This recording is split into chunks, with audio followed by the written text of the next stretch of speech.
Assalamualaikum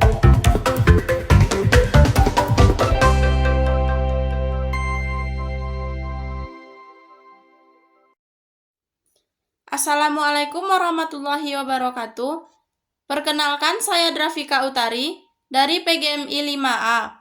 Baiklah, kali ini saya akan menyampaikan materi mengenai prosedur perencanaan dan pelaksanaan pembelajaran tematik. Yang pertama yaitu pemetaan kompetensi dasar.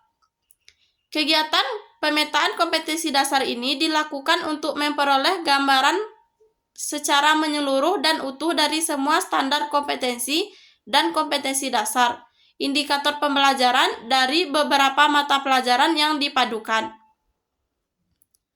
Penjabaran SK dan KD ke dalam indikator diserahkan kepada guru masing-masing kelas. Dengan demikian, pelaksanaan pembelajaran dapat tepat sasaran sesuai dengan kondisi daerah masing-masing. Ada beberapa hal yang harus diperhatikan saat melakukan penjabaran standar kompetensi dan kompetensi dasar ke dalam indikator, yaitu yang pertama, indikator dikembangkan sesuai dengan karakteristik peserta didik. Yang kedua, indikator dikembangkan sesuai dengan karakteristik mata pelajaran. Yang ketiga, indikator dirumuskan dalam kata kerja operasional yang terukur dan dapat diamati. Yang kedua yaitu penyusunan silabus. Silabus dan rencana pelaksanaan pembelajaran yang mengarah pada standar isi.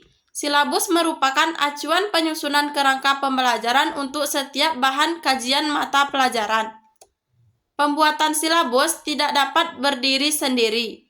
Dalam membuat silabus, hal yang paling utama dilakukan adalah menentukan kompetensi, kemudian membuat minggu efektif, program tahunan atau prota, dan program semester atau prosem.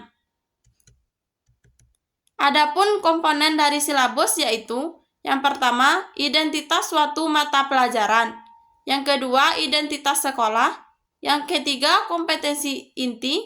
Yang keempat, kompetensi dasar. Yang kelima, tema.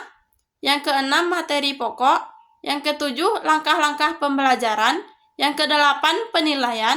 Yang kesembilan, alokasi waktu. Dan yang kesepuluh, sumber belajar. Yang ketiga yaitu penyusunan RPP. Menyusun atau mengembangkan RPP adalah langkah perencanaan yang harus dilakukan oleh guru. RPP merupakan rencana kegiatan pembelajaran tatap muka untuk satu pertemuan atau satu hari. RPP dikembangkan dari silabus dengan memperhatikan buku peserta didik dan buku guru yang sudah disiapkan oleh Kementerian Pendidikan dan Kebudayaan. Prinsip-prinsip dalam menyusun RPP mencakup beberapa hal.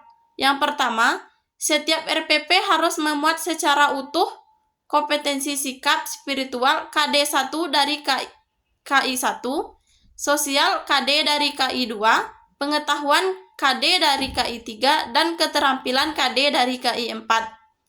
Yang kedua, memperhatikan perbedaan individual peserta didik, misalnya kemampuan awal, tingkat intelektual, bakat, potensi, minat, motivasi belajar, kemampuan sosial, emosi, gaya belajar, kebutuhan khusus, kecepatan belajar, latar belakang budaya, norma, nilai dan atau lingkungan peserta didik.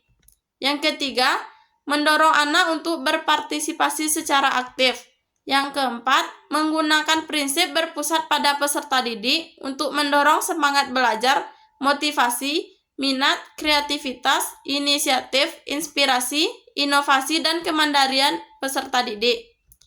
Yang kelima, mengembangkan budaya membaca, bertanya, menulis, dan berhitung. Yang keenam, memberikan umpan balik dan tindakan lebih lanjut untuk keperluan penguatan, pengayaan, dan perbaikan.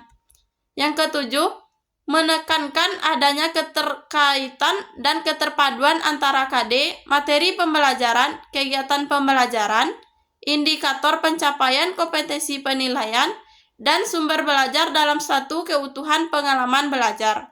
Yang kedelapan, mengakomodasi pembelajaran tematik atau terpadu, keterpaduan lintas mata pelajaran, lintas aspek belajar, dan keragaman budaya. Yang kelima, menekankan penggunaan teknologi informasi dan komunikasi secara integratif, sistematif, dan efektif sesuai dengan situasi dan kondisi. Hanya itu materi yang dapat saya sampaikan. Assalamualaikum warahmatullahi wabarakatuh.